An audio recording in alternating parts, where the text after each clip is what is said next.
Okay, hey, welcome everybody. We're back from our short little break. Hope everybody's had a good couple of weeks.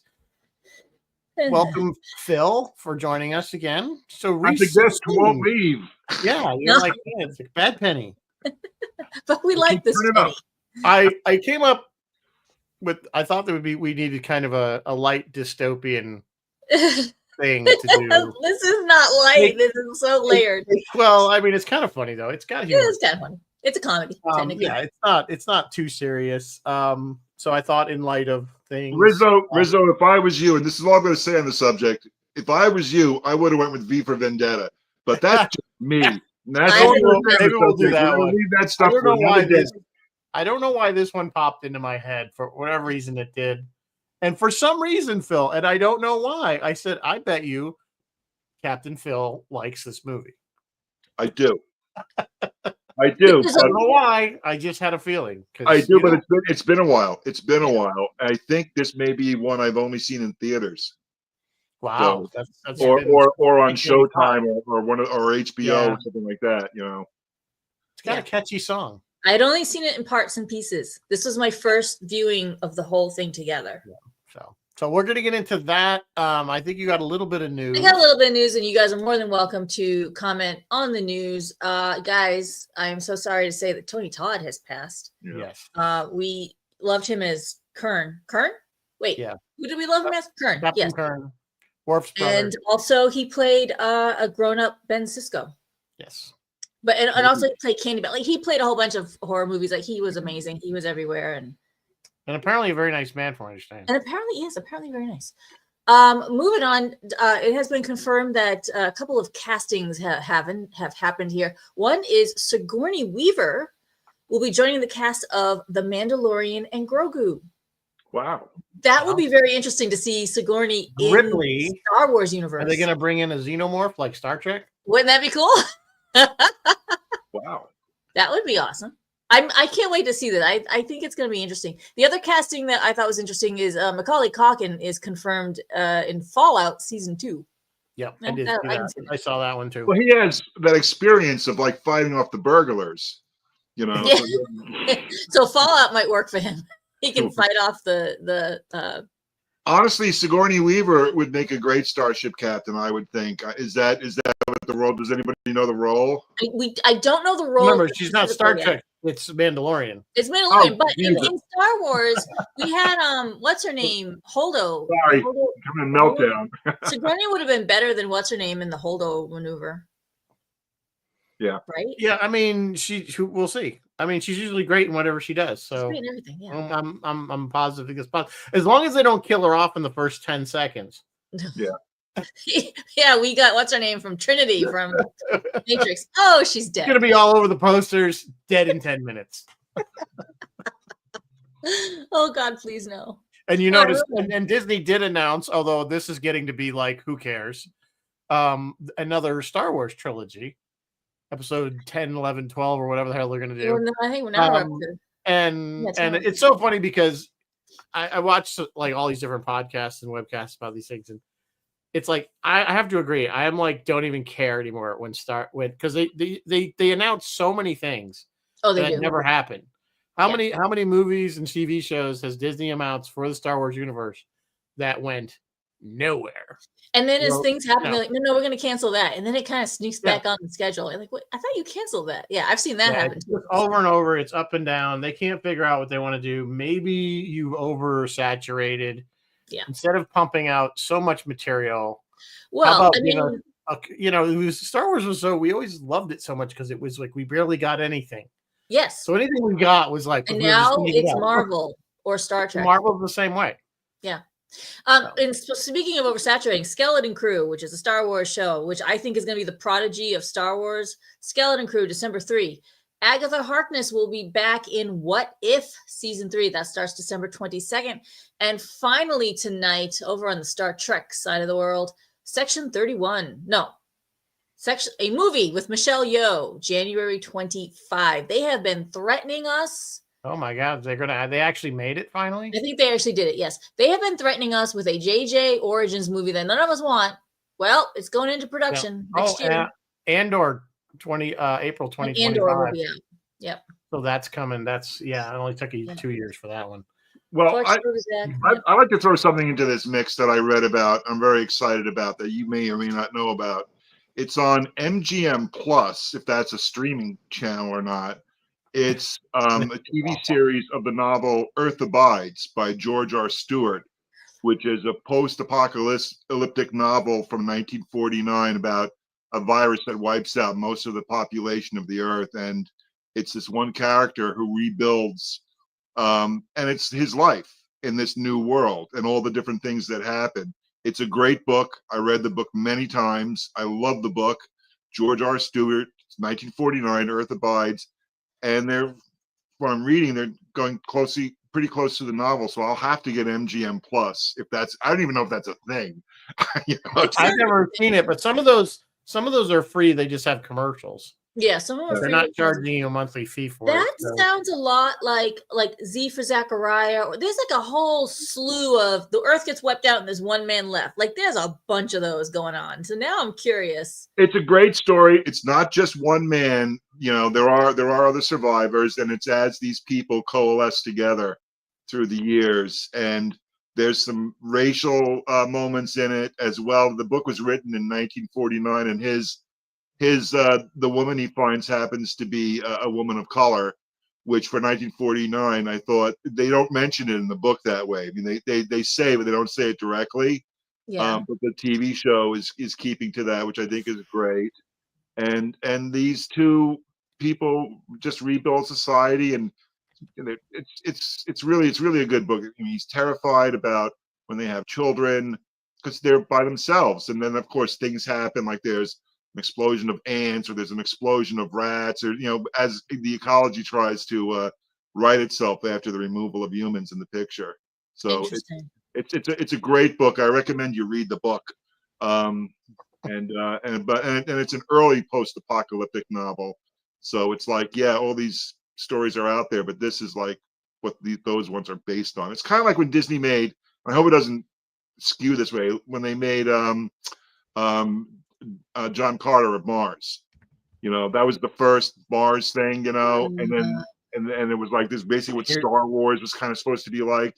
And then when they actually released the movie, everybody said, "Oh, we've seen this already." But I hope it doesn't skew.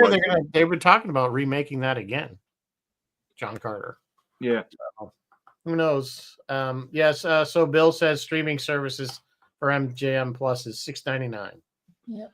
So believe it or not, I'm gonna buy it because cough up the $7. Gonna give up that $1 Starbucks and wait until it's out, and then you only need it 1 month. You got to do it the month. Stock on it and then cancel it. Yeah. Right. I have disposable income, so what happens with me is I subscribe to something, forget I subscribe to it, and then like a year later, I've only watched it 3 times. Yeah, so you realize, stupid. Yeah, but I love a good dystopic. I mean, that's the mood we're all in. I love a good dystopic. Mary Beth, you'll like this story, and there's some romance in it as well. I think there's something for everybody in it, and there was it just riveted me. I think I was in middle school when I first read it, and it was just. I think because when I was in middle school and high school, I just wanted to be alone. I think that's why I loved it so much. I didn't want to be with my parents and the people in school. I just wanted to be alone. It was like, it's a lot more not romantic, the world I was in. Yeah, you romanticize being alone when you're stuck with your parents. Yeah. Right? That's how Z for Zachariah was for me. I really enjoyed that one. And there's a lot of good last person left on Earth stories. Yeah. So other stuff that of course, just to go over things that the Penguin just finished up. Penguin we watched Excellent. it. If you haven't watched it, was amazing. So is that so good or what? So good. It was really, really good. I really appreciated Colin Ferguson, but I'm gonna have to stand by my comment. It could have been any Italian family. It didn't have to be the Penguin. Yeah, I guess you had to kind of watch the Batman movie more it was a little more Batman in Gotham. And I'm kind of like, you're right. You're absolutely right. It was totally mob driven. It was just a mob movie. Nothing to do with that. Although at the very end, you got that the last scene. You got a little nod to Batman. Little nod. Yeah. But Colin was amazing. Like he was just unrecognizable underneath all his. He's gonna get a ton of awards for that show. Him and the girl that played Sophia, I thought she was incredible, and the kid. I thought not kid. He wasn't really a kid, but the boy that stuttered, whose name he was like a teenager. Yeah, he was amazing too. It was great. It just could have been any mafia story. yeah, and I said that, partly I kind of like that they didn't make it. Well, yeah, I mean, if you're coloring his background or whatever. Yeah, because I think this is clearly like Penguin. This is how he ends up. Yeah, this is how he ends up. Yeah. Which makes me kind of want to go watch Gotham Knights, because Gotham Knights did the whole Harvey Dent story. But that's like the CW, so it's probably not quite the quality, not quite the same quality. If anybody watched Gotham Knights and you want to let me know how it was. I think the most current Batman movie has, I think Colin was in it as the Penguin, was he not? Is that what I'm understanding? I didn't see it. So, and that's where they got this from. Was he really? So I thought maybe I thought somebody said that. I could be wrong. Don't take me verbatim on that one. So, while you're looking that up, we do have a drink for tonight. Yeah, what's the drink? I don't know how to pronounce this, so I'm not going to try. But apparently, this is a very popular drink in Brazil. Brazil. I love the song. I don't know. Da, da, da, da, da. I would say to myself, find me a movie soundtrack where Mary Beth could dance to. Yes, this is one of them. Rizzo, you're absolutely right. Colin Farrell played the Penguin in the Batman in 2022, and now he's played the Penguin in this 8-episode miniseries on Max. Yeah. So there you go. Now you know where it came from. So, but okay. We all caught up on news then? Yeah, more or less. All right. So Brazil, I know I didn't see this in the theater in 1985. Yeah, I didn't either. I remember seeing trailers for it. And I think I must have seen it, like, I think with you, Phil, either on VHS or on streaming cable service at the time afterwards. There's something, I don't know what it is. There's something quirky about this movie that I just like. I don't think it takes itself too seriously. I'd love to see the budget on corrugated tubing for what they use for this film, because I did like this the art department, the set design of this stuff. It had this very industrial kind of, the mother's home is very nice, and it has this very nice furniture. And then if you look, they're like these big hoses running across, like just through the room. Everywhere. Yeah. They're everywhere, and it's the tentacles of the bureaucracy are everywhere. But the bureaucracy is a headless snake. There is no Emperor Palpatine. There is no chancellor in this. We don't see him. It's just the machine running itself. It's the bureaucracy. Yes. It's, as you can see by my subtitle here, it says it's a dystopia, but it's a bureaucratic dystopia as opposed to. And the interesting thing is the bureaucracy isn't inherently evil. It's just like, it's not like it's there. You know what I'm saying? It is oppressive.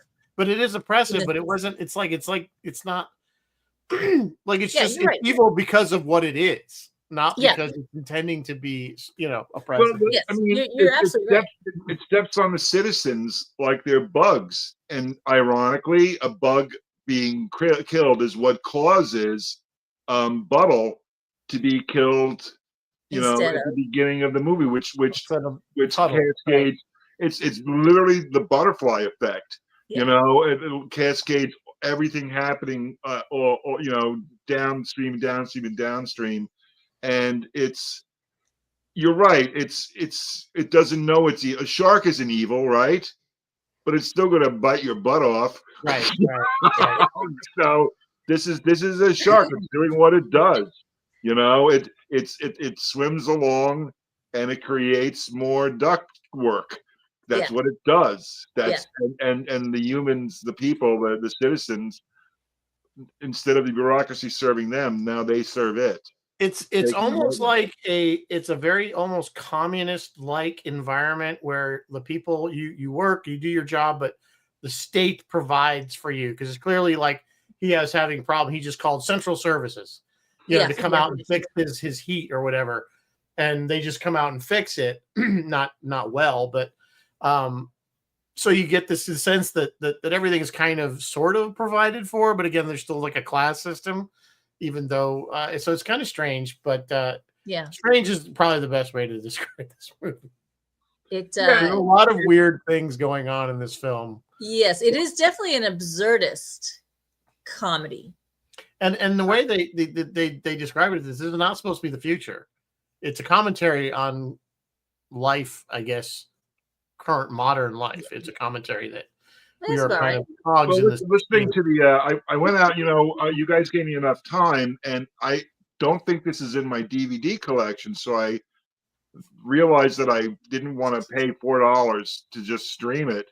So I looked it up, and I found a cheap edition of it on eBay, the Criterion edition of the film, which was great. So I got it in time to watch the movie, and then I watched it again with the director, with Terry Gilliam's commentary.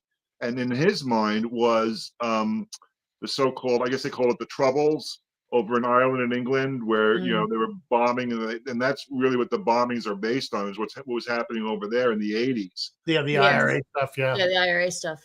Yeah. Which was really well portrayed, because they, the bomb goes off in the restaurant and they all just kind of carry on. But they were like ignore it. Like anybody that wasn't effective just kept the band started up again and just keep playing. But Phil, so was your version that you watched over 2 hours? Was it like 2 hours and 20 minutes or? Yeah, it was. I think the version I watched was Gilliam's last edit of the film, the last one he did. So definitely, I mean, but I did before when I got back today, I did take a look at the studio ending that they aired on TV, the happy ending.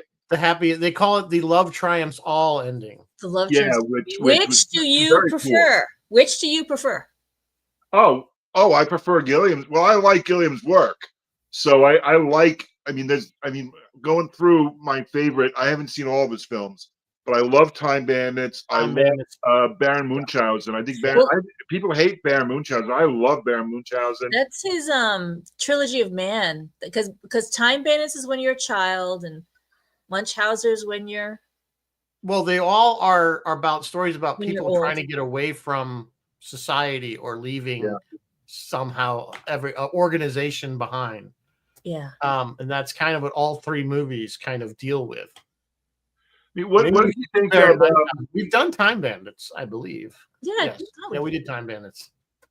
And that's one of the things I love about this movie is that it has the look of Time Bandits. It has that, those practical effects, the model work. I love the model work. I love, the brick road reaching out to grab the winged man. Come back. Yes, I loved that. Yes, I love the imagery on this. There's it doesn't hit you over the head, but there is a lot of religious stuff happening as well. You see a lot of crucifixes. There's a lot of religious signaling, but he doesn't really get into the church until the end of the movie. Yeah, but by that time he's hallucinating. You're right. There were some good effects that still kind of, I mean, they're dated, but you could just kind of, suspend. It's charming. I love it. His wings looked great. Yeah, and all those, but I love that sort of thing. Like you go back and look at Time Bandits, when they go to the land of fantasy in Time Bandits and are on the ship, and the giant's wearing the ship as a hat, and the giant, sits down or steps on that house. It's all very, 8mm. It's a little Monty Python-esque, right? It's got that. Totally, but I love it. I love that sort of thing, and I love that in this movie here. And I think, and shouting back to the last one I did with you guys, I love the mixture of the practical and the CGI effects in Dark City. I just love that they came together like that. And here, of course, I don't think there's any CG at all. I'd say 85. There wouldn't be. I don't think so. Yeah. There wouldn't be at that time. But not on this movie budget. But that's it. Yeah. I love the model work, but it's and the funny thing is, you listen to Terry talk about the film. He's never read the book in 1984. He never saw the movies 1984, but it's 1984. It's literally. They were going to call it 1984 and a half. Yeah. But 1984, the movie came out in a year before in 1984. Yeah. So they thought that was kind of not a great idea. Which is a really good movie. That's a really good version. Hitchhiker's Guide to the Galaxy. It's literally the Vogons. we've all become Vogons, and it's fun. I mean, like, has either of you ever worked in an office in your life? What about the desk scene? The shared desk. Back and forth. Yeah, it was like a cubicle kind of situation. Yeah, no, when he's pulling the desk through the wall. Oh, the desk through the wall! Oh my god, it's that like this tiny little. I love the art direction was great because even like the computer screens, their computers in general, everything was like open, like this old style typewriter. But then they have this little tiny CRT that's way behind, and then they have this magnifying glass thing, so it makes it magnifying. Yeah. I mean, that was just genius in the art direction in this movie. But genius in the commentary. The shared desk is a great comment on modern life. I mean, and that gave me like PTSD going back, to when I was a teacher and I had to share a room with somebody, or I lost my room because I was a music teacher. I was a special subject teacher. You were the traveler, I'm like on a freaking cart, and you come into somebody's classroom to do your class. Well, that's their space. Yeah. And some of the people I work with were literally like that guy opposite. Our hero, Sam Don't touch Lowry. it. Don't mess with this. Don't mess with that. Don't erase the stuff on the board. A quick shout out to my good friend Bill Latham, who named his pet turtle Sam Lowry. So did he really? So apparently, and Bill goes through this very complex work to clean the turtles. He's had the turtle for like 30 years. I think the turtle's going to outlive the turtle. It's a turtle. It's big. It is his buddy. Is it a tortoise or a turtle? I don't know. It's a turtle. But it's not like he's sitting there with the plastic palm tree turtle. He's like in a real tank, and it was so complicated for Bill to like change the water in the tank and all this stuff. So anyway, Bill serves the turtle. Bill, anyway. Well, but yeah, it's Sam Lowry. I know the Galapagos tortoises, they live like over 100 years. Huge. You can sit on the back of those. I think the turtle has a lifespan of approximately 70 or 80 years. Yeah. Yeah, the turtle would live long. Well, when you talk to Bill tomorrow, tell him they are prehistoric. They're what? They're a prehistoric animal. Yeah, they are. They go back. So are sharks, but yeah. Yeah. Well, I'm just saying it's one of them, for sure. I'm sure Bill's will is made out to the turtle. So whatever worthly possessions and maybe we should have had him on the show. Apparently, he's a fan. If he named his turtle after the. I know. I was going to invite him, and then I was like, oh, it's too late. But in the future, I'll hook you guys up because Bill would love to talk Godzilla with you guys. By the way, does he have a pet named Godzilla? No. Well, then no. No. Rizzo's like. Then no. I the only thing that was hooking me in there was that he named the turtle after the character. Otherwise, I love you, Bill. I'm only kidding. But it's a great film. It's not as. I mean, it seems to have the same ending as 1984. The torture chamber at the very end. Yeah. But in this one, wait, is he lost? Is Winston lost at the end of 84? Like, is he gonzo? This one, Sam Lowry's gonzo. Like, he's in his mind, because your mind is the only place where you can escape this kind of bureaucratic dystopia. You know what I mean? This kind of totalitarianism. The thing that's interesting, though, if you look at he was perfectly, except for keeps dreaming about this woman. And now he's free and he's flying. He's like a hero. He's holding a job and doing okay. He didn't seem like he was like he had his job. His direct boss loved him, relied on him. Who was Ian Holmes' character, and so he's like it's not like he seemed miserable. Ian Holmes relied on him the way somebody relies on me sometimes, so I kind of know how that feels. But here's the thing: the scene, what I'm talking about. The scene where he goes to bring the lady the check. That was supposed to be his disillusionment. Like, he was supposed to be looking around and going, oh, wait, oh my God, they killed this. Like, what I mean? That was supposed to be his moment of like, fair. Yeah. But it's not, because the switch doesn't flip until he looks through the hole in the ceiling and sees his dream woman. Girl, yeah. Right. Kim Greist. That's not her name in the movie. Going back to Ian Holmes for a second. Ian Holmes played the representation of the corporation in Alien. And Right. Yes, he did. Yeah. Here he is in the corporation. He played a priest in The Fifth Element. So what's your point? Yeah, exactly. There you go. There you go. I adore Ian. When was Fifth Element again? More like 85, somewhere in there. 95. Yeah. So this was even earlier. He looked to me younger in Fifth Element. Like I was looking at him in this movie, and I was like, the same to me. I don't know. Yeah, he doesn't. I adore him. He looked a lot older, considering Alien was only 5 years prior to this. He looked younger in Alien. He looked a lot younger in Alien.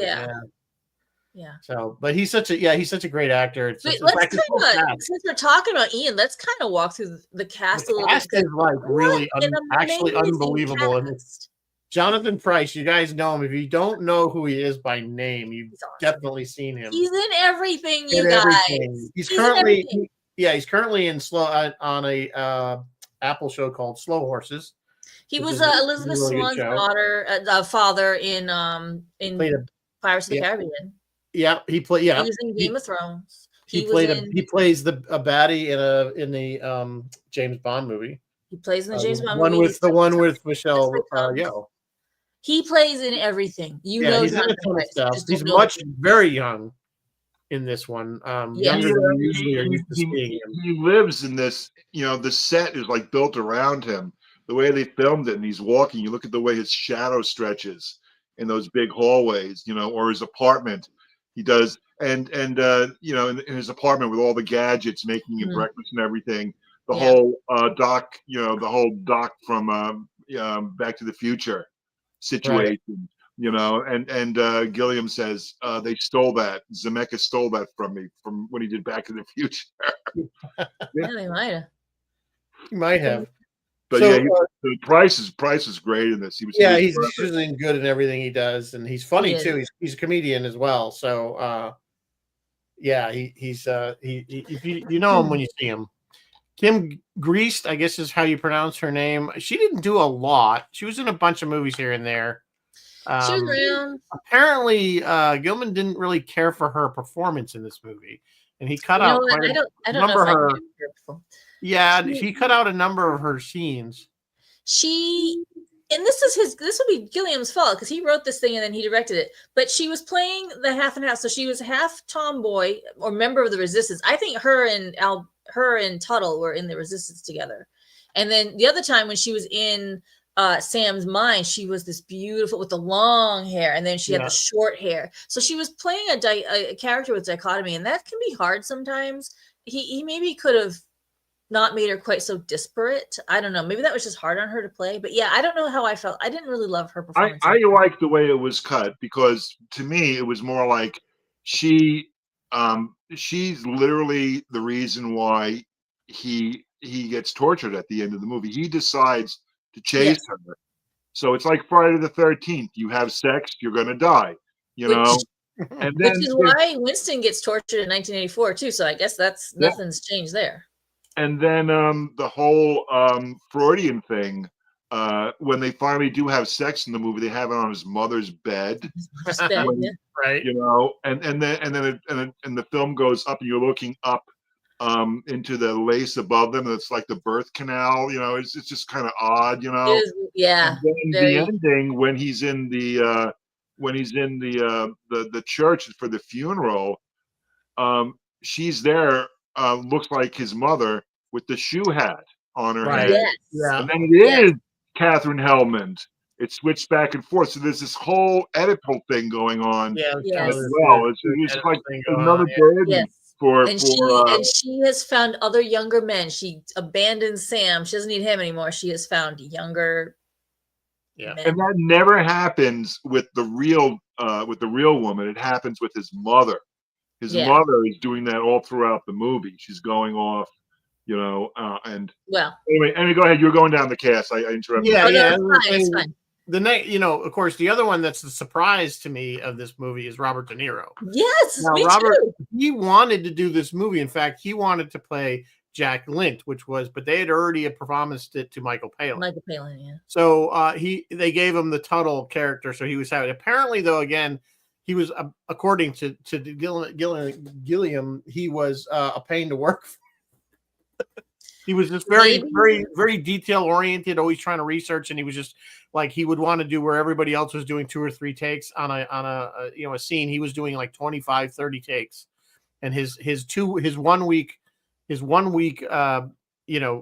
call turned into 2 weeks because he would just make them redo it. He'd get to do it again, and he'd forget his line or whatever. So it's just interesting. He was the last actor that I would expect to be in a film like this. It just didn't seem De Niro like. Me too, but it was cool. I think he was great in this. I think he was the perfect choice. I think this is one of the reasons why the movie is memorable, because De Niro was in it. I agree. I think it definitely gives it a little bit more street cred, even though all these other actors that are well known are in it. You know what I'm saying? Yeah, there were some good names. You get to Catherine Hellman. Talking about American audiences, Bob Hoskins. We all knew who Bob Hoskins was by then. Yeah. Oh my gosh, wasn't he great? He was flipping amazing. I was like, oh my God, that was just the look on his face when he comes in. And again, I'll go back to my PTSD working, in the school districts for 34 years. You have a problem.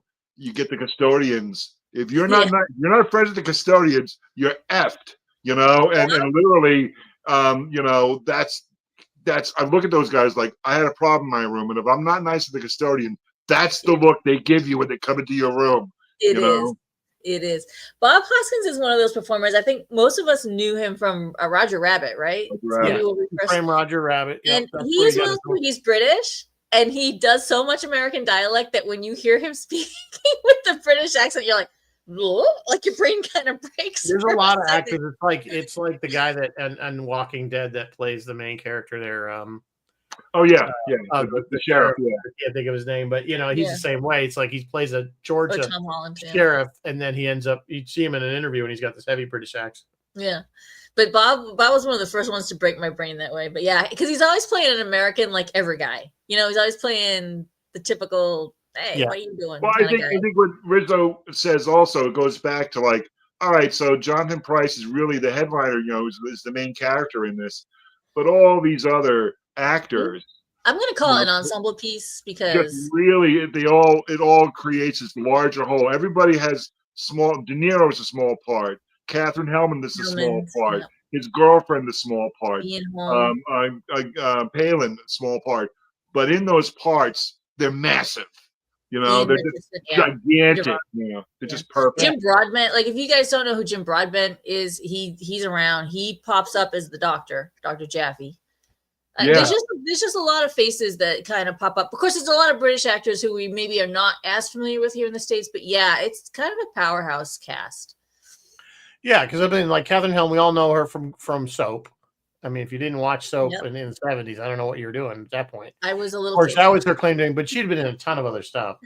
And in fact, when Gilliam went to her because he wanted her to do the film, he's like, I have a part for you, but I got bad news is I'm going to make you look terrible in it.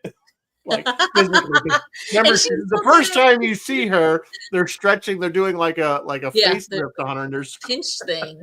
It reminded me of that character in Doctor Who with the face stretched. Yeah, that was. The women of this society, they are the highest society, but I feel like they're trapped in it as well. Nobody is free to just become a doting grandmother.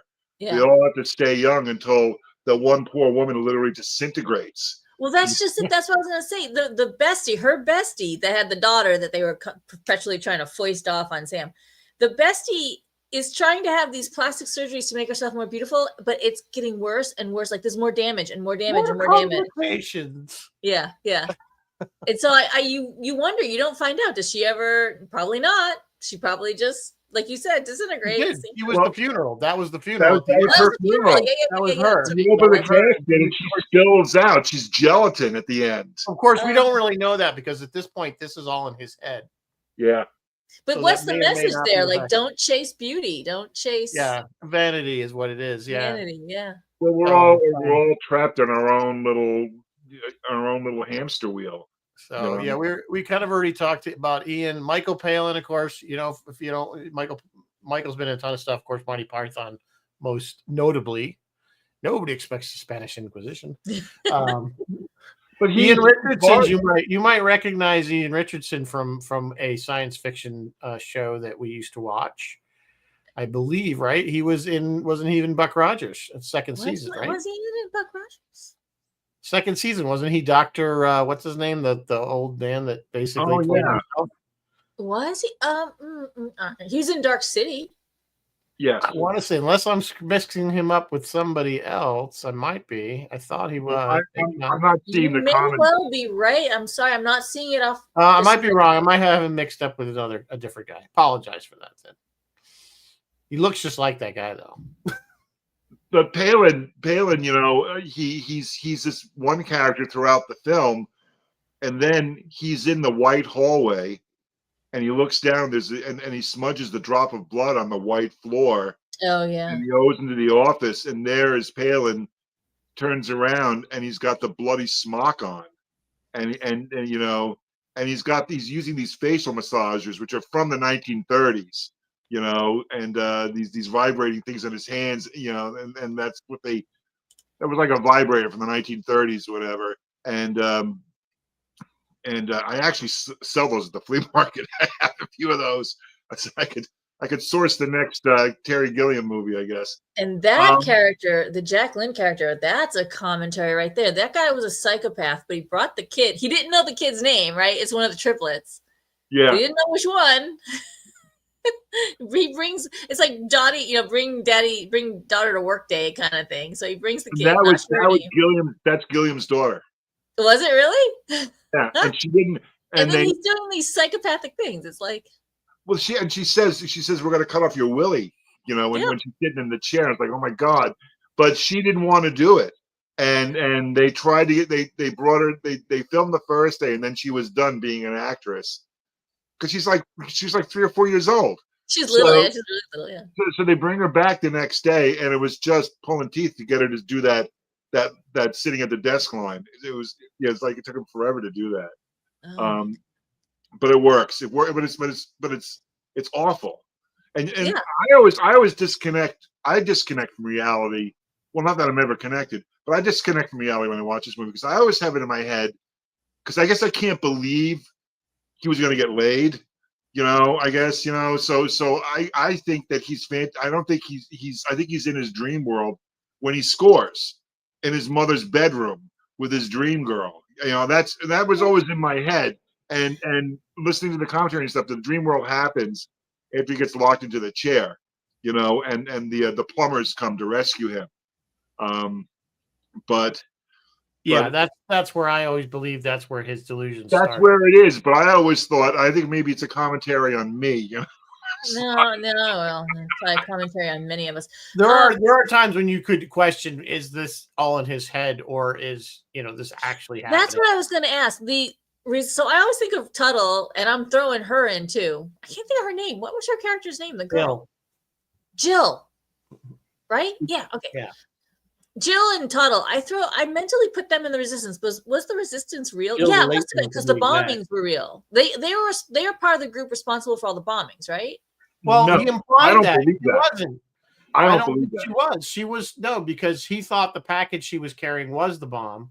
But then, it turned out they were smuggling gifts or something for bribes. So she had nothing to do with the bomb in the restaurant. And in the truck, she says to him, "Have you ever met a terrorist?" Yeah. So in listening again, I'm because I'm a commentary nerd. Going back to the commentary, part of it, and you got and it's charming the way Gilliam talks about this film. He second guesses everything. He says, I shouldn't have done it this way. This was a mistake. He goes back and says, well, I was a different person when I made this movie. And it's kind of like he's never certain, so he must be very difficult to work with because he's constantly changing his mind and stuff.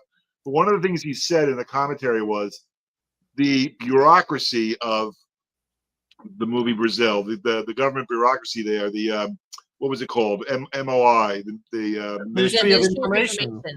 The Ministry of Information. The Ministry of Information, in order to continue to exist, creates the terrorism to give it a reason to exist. Interesting.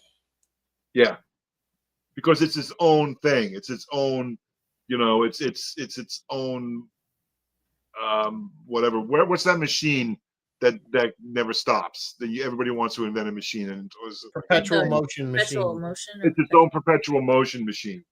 You know, and in order for it to continue to exist, it has to create terrorism, and it has to take members of society and torture them. Speaking of which, the secretary transcribing what's happening in the torture room. Yeah. I did catch that. That was pretty funny. Even when they break him out, like she's typing the screams. She's still, yeah, she's typing away the screams and stuff like that. The first time I read that, and again, I hadn't seen this in a long time. I didn't realize it had been like maybe 2 or 3, maybe 2 decades since I'd seen this. I'm reading what she's typing, and I thought, is she writing a romance / sex novel? Is that what she's doing? Because I'm reading this, and then she opens the headphones, and you hear the screams. Yeah. And I'm like, oh. And you're missing all that. Like, you still hear it. You're like, you're missing all that. Yeah, that was funny. There's the movie it pokes fun at the system, but like I love when she's driving the truck and they're going from wherever they pick up the house. The billboards. And the billboards block out the horrible scene. It's all completely wasteland on either side of the highway, but there's like these billboards, so you don't see it. They're like blinders. Yeah. They're like blinders. You don't want to see how bad the world is. Yeah. So we're gonna have this thing. Just little things like that. I think the little tiny car, which was a real car, by the way, that was actually produced in Germany from the late 40s to early 50s. It's a Messerschmitt. It's a Messerschmitt, right? It's like a 2-cylinder thing or something that he drives, that single little car. I love that because, again, that just fits so perfect into this world where they would have something like that, where it's and it wasn't even his car. Company car. That's the company car. That's because the car. He says, one's gone missing. Do you know anything about it? Yeah. Crazy. Yeah, because they burned it. Yeah. And when he drives up to the apartment where Buttle's widow is, he's there in the street. The children are playing what has happened at the beginning of the movie. They have a kid tied up, bagged, and they're carting him off, and they're shooting at him, and they're gonna shoot him. Yeah. Oh. Bill is saying it's. Go ahead. I can see why Rizzo picked this film. This is really something that speaks to me right now. So maybe not as strong as other films, but sometimes you feel like you're just a cog in the machine. And he had found a way to be an individual, at the beginning of the film, where he was there and he was existing in this one office where they would. When every time the door closed, they'd be watching whatever movie was on the TV. They watched. Yeah. Oh my God, they were so fast. They turned on the Western. I think it was a Western or something. It was Western first, then it was Casablanca. They were doing it on purpose to mess with him. Yeah, they were messing with him. Did he see it? Did he see it? Did he see it? Like he is so afraid. The Ian Holmes character is so afraid to do anything because he's in a position of authority. And he's so precarious because not the buck stops there, but the buck could possibly stop there momentarily and take him out. Yes. And he's so attuned to that if something goes wrong, he's the one who's going to be on the chopping block, and he's so terrified. He was that department was what? The Department of Information Retrieval, was it? No, Retrieval was where he went. Yeah, I forget what it was. That was the more clandestine office was Retrieval. Yeah. This one was like information entry or something. Yeah, it was like a data entry. Lower, and then it wasn't as important because when he went to the other one, it was like the more clandestine information retrieval. Like that's how they find everything out. Implied it was like a promotion, but then you get down and he's got that tiny little office and he got a badge. Yeah. You get the badge. Remember when he came out of he came up. Oh yeah, and he becomes all the guards. They were really looking for him, and they all stopped. Yeah, because they realized, and then he realized he had the badge on. Yeah, so clearly it meant more than just whatever. So Bill is saying it's been quite a while since I've seen this movie, but it seems to be in the class 1984. Yes, Brazil and THX 1138. Yeah. I'll show you what a bad society can do. Yeah, THX 1138 took it even further. THX, that was really based on corporate and money and that was the best part of that movie is at the very end when it hit the certain and it cost them too much to chase him, so we're just gonna stop right there. Yeah. The other one you could maybe throw in there is Brave New World, possibly. I mean, all these like they can say these books that came out, it could be like, whether it was what's the other one? I was just talking to Liz about it the other day. We may start living that soon too, is Fahrenheit 451. Yeah. Stuff like that. They're all kind of in that same genre. Great books. This is what and maybe people need to read them type more to see where things can go. Yeah. Mandatory reading. It's fantasy, but as you know, it's not too far. All it takes is a nudge. And we're off and running. It's interesting. The whole chain of events for Sam kicks off when they're trying to refund this woman the money, and the reason the reason why there's money involved is not because her husband was wrongly detained and had a heart condition and died under torture. It's because when you're detained and tortured, they charge you for it. Yes. Right. You have to pay for your arrest. You have to pay for your arrest. Yes.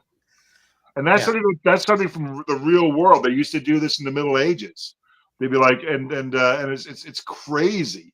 It's crazy. And when they're taking him at the beginning of the movie, she's signing the paperwork. And she's in shock, and she's like still crying. And she's like, yeah. It's kind of like and this is sad, but it's kind of like a family member ends up having to go to the hospital or something, and you're there with them, and you're driving in and everything, and then all this stuff is happening at the same time. You got to do the insurance, you have to do the paperwork, and you have to do next of kin and all this other stuff. It's sort of like and all you want to be at that moment is be with your loved one, or be in your fear and be in your pain or whatever, and instead you're filling out this gobbledygook. It's ridiculous. Bill is saying Fahrenheit 451 was written because of the McCarthy hearings. Yeah. Is that my buddy Bill Latham? Hi, Bill. How you doing? Bill, it's Bill Sotak. Yeah. Oh, it's he sounds like Bill. He's cosplaying. Another Long Islander, though, Phil. Another Long Islander, yeah. Well, you're ex-Long Islander. No, Bill. Yeah, Bill Sotak's down on Long Island. I believe so. Correct me if I'm wrong, Bill. I apologize. Bill, sorry. I thought that's where he said he was from. So, man. Anyway, yeah, very enjoyable, very, very enjoyable, really great. Glad you asked me. I'm honored you had me back. And it was a pleasure to go through this. It kind of makes me want to go see the Terry Gilliam films I haven't watched yet. Yeah. Well, there's a name for that trilogy, the Trilogy of Man, or the Trilogy. Well, there was another one that he said that this could be part of because what more modern stuff it was this, and now I got to look it up. You're gonna make me look it up because it was all the way up to some movie that came out in 2013. Is that the Parnassus, the Dr. Parnassus, the Imaginarium of? Oh, maybe. I saw that too. But it's been a long time. I didn't write it down. I really thought I did. I remember watching The Adventures of Baron Munchausen and going, "Yep, what in the hell is this movie?" Yeah, that one of the three movies of Time Bandits, this one, and Munchausen. Munchausen was the one I least connected. It was very strange. I love Munchausen. Let me put it before. It's not that I disliked it. It's just like this movie. I mean, it had a lot of cast, well-known cast in it, including Robin Williams. I loved everything that happened in it. I loved the big muscle guy. It's like I like dainty things now. I'm dainty. I loved the Palin being the speedster outrunning the cannonball. I loved. Yeah. I don't know. I just loved it. I just loved it. And you know what though? It's been a couple of years, so maybe I'll look at it with older eyes, and I'll change my mind. But I remember watching that film several times and just loving it. I haven't seen Baron Munchausen in decades. I haven't either. A long time. Yeah. So I do want to see. Did you go to? Wait, Bill went to Stony Brook. Bill Sotak. You're a Stony Brook alum. Oh my God. Yeah. Everyone went to Stony Brook. Did all of Rhode Island not Rhode Island, Long Island, all of Long Island just to Stony Brook? Well, I only got my master's at Stony Brook. I got my undergrad other places. Oh, but every time I talk to someone, they're like, yeah, I went to Stony Brook.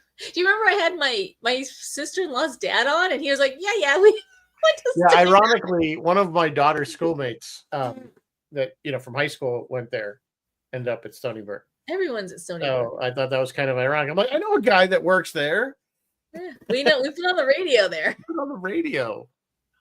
Well, if you have any of your friends who end up being there as students, what they could do is they could join the radio station and become my boss. Yeah, yeah, and give you back your 2-hour time slot back. I don't even know the person's name, or I could find out but I don't even know what they're studying. So it doesn't matter what they're studying. They could just be in the. They get to boss you around regardless. I mean, a lot of the kids in the station are doing like meteorology, or they're doing like television production, stuff like this. But then there are others. They're just like psych majors or whatever, astrophysics, stuff like that. So they have like a call-in show, like Fraser Crane, the old. It would be a good idea. I'm surprised Good they evening, don't do Seattle. that. I'm listening. Good evening, Stony Brook. By the way, side note, they have new Frasier show that came. It's on Paramount Plus, and it's actually pretty good. Is it really? Yeah, it's actually it's very silly sitcom-y stuff, but I actually think it's not bad. It's kind of well written. So anyway, sorry, sidebar. So we're getting close to the end of the hour. What else? I don't know what else you want to talk about. I'll never say is this movie. If you haven't seen it and you're just looking for something kind of in this ilk, I would recommend it. There are some slow parts to it. It's kind of long. Yes. I think I would have tightened it up if I was directing it. I think some of the middle gets a little draggy, but it picks up quite quickly at the end. Yes. So, yeah, that's what I was. It does. It gets dragged and suddenly it's picked right back up again, and you're like, "Whoa!" So don't tune out when it drags. You got to stay tuned in. My criticism, well, not criticism, but my thing with this movie is he is talking about themes of alienation between people and dehumanization between people, but I feel like he could have driven some of those points home a little harder. Because I think his general gist is that the government can only get away with its crimes when the people are pitted against each other. And how does he pit them against? How does the government pit them against each other? Alienation and dehumanization. Is bureaucracy the best way to show this? Maybe yes, maybe no. But that's my thought. It's a collection of great moments. I think it stands out. It's a true artist vision. It's truly unique, I think, in this filmmaking world. I love the practical effects. I love the look of it. I know they just look unique in 2024. They look unique. And in 2024, if they remade this, it would be too shiny, and I just love how everything comes together. And it's 1984 meets the Vogons, and the thing, Vogons. And the thing is, you're right. It's Pogo. We've met the enemy, and the enemy is us, sort of situation. They create this machine, and they plug themselves into it. I have to put a small plug out. This movie reminded me so much of an album by a band from England called Tiny Fish, and the name of the album is The Big Red Spark, which is kind of like a science fiction story wrapped up in a progressive rock album. And what happens is there's some scientist who's doing research, and something is like from beyond the ether is talking to him, and it's the only thing is it's like a big red dot, and he starts to get information from this thing, and he writes out these plans, sort of like the way the plans came out in the movie Contact, and they build the machine to transport Ellie. Well, in the album, they build this machine, and they build it, and there are people who are part of it, and there are people who don't get it. And at one point in the album, this is what really rang true to me watching Brazil. There's a line because there's narration in this album that says, as they were building the machine, this is when they found out they needed biological components. to finish the machine. We were fair game. So that's like the really chilling line in this whole thing. Then the music starts, you know, and I felt that watching this, that this bureaucratic machine needed its biological components. It needed. It was the whole thing. The system was like a beehive. Yes. Where each person had their job, and they were like little worker bees, and they did all for the good of the whole. And that's kind of what it was like. And but bees don't torture each other. No, but I mean, it was kind of that. Each level wasn't torturing each other. But yeah, the cops in this movie were very warriors. Yeah. What am I trying to say? Well, what again? What I really loved, I think what I liked the most about this was the art direction in it. I just like the look of it. I love the feel of it. That type of dystopian look to it. It gave you that. It worked so well because it gave you that cog in the machine feel that everybody was just another part of this living machine that kept the society running, and only certain people had privilege. Again, there was definitely a class system. We don't know why the mother had money. She didn't mention the father, I think, once that, him passing, but we assume he was somebody of, and apparently the head guy there was in love with the mother, because remember that's how she got him. And she was willing to pull her strings, like she was gonna get him the better job or whatever. Yeah. So it's an interesting commentary on a lot of things in this film, and I think it's done well, and I think it's worth watching. And it's full of brilliant small performances. Not just De Niro, not just Palin. They're all Catherine Hellman, amazing in this. The woman wearing the braces, she's only in the movie for like 2 minutes. But when salt, when he's sitting on the couch with her and he gets up and steps on her foot, look at her face. Yeah, I mean, it happens within 5 seconds. It's brilliant. Yeah. She's great. Everybody's on their A game. There's another thing about when he meets them in the department store, and they say, the mother is sitting there, the one that has all says something about we're getting the sexy lingerie or whatever the hell she says, and can you see me in this? And it's this little fongy thing, and it's the old, and then the daughter's just like, hell. Like, shut up, Mom. This is embarrassing. It was little things like that in this film that I think a lot of people may have missed if you blinked. Yeah. It's definitely the more you watch, the more you appreciate with this thing. He's fighting. I mean, the thing we didn't talk about is he's fighting with the movie studios throughout the production. They didn't want to release this movie. I mean, we didn't talk about that. That's a whole story all by itself. He had, again, just quickly, he was asked to talk at a was it for LA, was it University of California Film School or something, and he was like going to bring some clips from this movie because he was working on it in the middle of it. Somehow it got out that he was going to show the whole movie.